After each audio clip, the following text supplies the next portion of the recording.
కలువైలోని బీవీఎన్ఆర్ ZP high school నందు విద్యాశాఖ మంత్రి లోకేష్ ఆదేశాల మేరకు స్కూల్ క్యాంపస్ నందు శాసన మండలి ఏర్పాటు చేసి విద్యార్థుల ద్వారా CM, deputy CM, governor, speaker, మంత్రులు, ఎమ్మెల్యేలాగా కార్యక్రమం చేశారు. ఈ మాక్ అసెంబ్లీ కార్యక్రమం సాంఘిక శాస్త్ర ఉపాధ్యాయుడు ఉదయగిరి లక్ష్మీనారాయణ ఆధ్వర్యంలో జరిగింది. ఈ మాక్ అసెంబ్లీ కార్యక్రమంలో 9వ తరగతి చదువుతున్న విద్యార్థులు పాల్గొన్నారు. ఈ మాక్ అసెంబ్లీ వల్ల విద్యార్థుల్లో ప్రజాస్వామ్యం పట్ల అవగాహన, అసెంబ్లీలో చట్టాలు ఏ విధంగా చేస్తారనే విషయం విద్యార్థులకు అవగాహన కలుగుతోంది. విద్యార్థుల్లో నాయకత్వ లక్షణాలు, నిర్ణయాలు తీసుకునే విధానం, ధైర్యం, మాట్లాడే విధానం, టీం వర్క్, సమయస్ఫూర్తి పెంపొందుతాయి. ఈ కార్యక్రమం చూసి పాఠశాల ప్రధానోపాధ్యాయులు, అబ్బాసలి, ఉపాధ్యాయులు, విద్యార్థులు హాజరయ్యారు.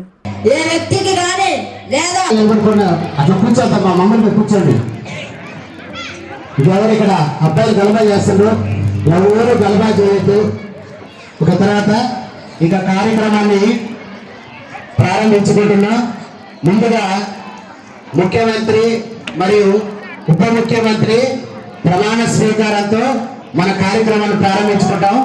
అది అయిపోయిన తర్వాత మనకి ఇక అసెంబ్లీ స్టార్ట్ అవుతుంది. అంతగా ప్రయాణం కాకూడదు. చిన్నప్పుడు పిల్లలు, ఉపాధ్యాయులు కూడా ఏంటంటే ఈ కార్యక్రమాన్ని చాలా దయచేసి నిశ్శబ్దాన్ని పాటించాలి. పైగాల చరణ్ అనే నేను ఆంధ్రప్రదేశ్ రాష్ట్ర ముఖ్యమంత్రిగా నా పరిశీలనకు వచ్చిన ఏ విషయాన్నైనా సజావుగా నిర్వహించే నేను శాసనం ద్వారా నిర్మితమైన భారత రాజ్యాంగం పట్ల నిజమైన విశ్వాసం. అందరికీ సుస్వాగతం. సభను ప్రారంభిస్తున్నారు.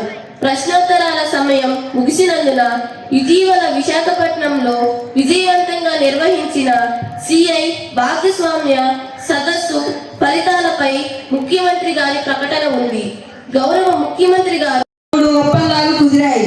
వీటి ద్వారా రాష్ట్రానికి 13.26 కోట్ల పెట్టుబడులు రానున్నాయి. దీనివల్ల 16.31 లక్షల మందికి ఉద్యోగాలు లభిస్తాయి. పెట్టుబడిదారులలో దెబ్బతిన్న విశ్వాసాన్ని పునరుద్ధరించడం వల్లే ఇది సాధ్యమైంది అధ్యక్ష. ఈ ఒప్పందాన్ని 3.5 ఏళ్లలో ఆచరణలోకి తెచ్చేందుకు ఆ లక్ష్యం ఏపీని దేశానికి టెక్ రాజధానిగా తీర్చిదిద్దడం. 2029 నాటికి ఏపీని ఇన్నోవేషన్ రాజధానిగా మార్చి 20,000కు పైగా స్టార్టప్ కంపెనీలను ఏర్పాటు చేయనున్నాం. ఐటీ రంగంలో 90 నుంచి 95% ఉద్యోగాలు రాష్ట్రానికి చెందిన వారికే చెందుతుందని స్పష్టం చేస్తున్నాం. అధ్యక్ష, ముఖ్యమంత్రి గారికి నా అభినందనలు. అయితే గతంలో కూడా ఇలాంటి పెద్ద మొత్తాల ఒప్పందాలు జరిగాయి, కానీ ఆచరణలో అవి నెరవేరలేదు. ఈసారి ప్రభుత్వం ఎలాంటి నిబద్ధతతో కూడిన హామీలు తీసుకునింది? దయచేసి వివరించండి. ప్రయోజనాలపై కోసం కాకుండా దీర్ఘకాలిక ప్రణాళికకు మరియు పాలసీల ద్వారా రాష్ట్రాన్ని 2047 నాటికి వికసిత్ భారత్ గా అనుగుణంగా తీర్చిదిద్దడం మా లక్ష్యం అధ్యక్ష. ఒకరినొకరు అర్థం చేసుకొని నేర్చుకోవాలి, సంస్కృతిని గౌరవించాలి అనే స్ఫూర్తితోనే మేము గ్లోబల్ భాగస్వామ్యం ఆహ్వానిస్తున్నాం అధ్యక్ష. త్వరలోనే ఆంధ్రప్రదేశ్ రాష్ట్రంలో మంచి మైనింగ్ పాలసీని తీసుకొస్తాము. రాష్ట్రంలో ఖనిజ అన్వేషణ కోసం ప్రైవేట్ ఏజెన్సీలను ఆహ్వానిస్తున్నాము.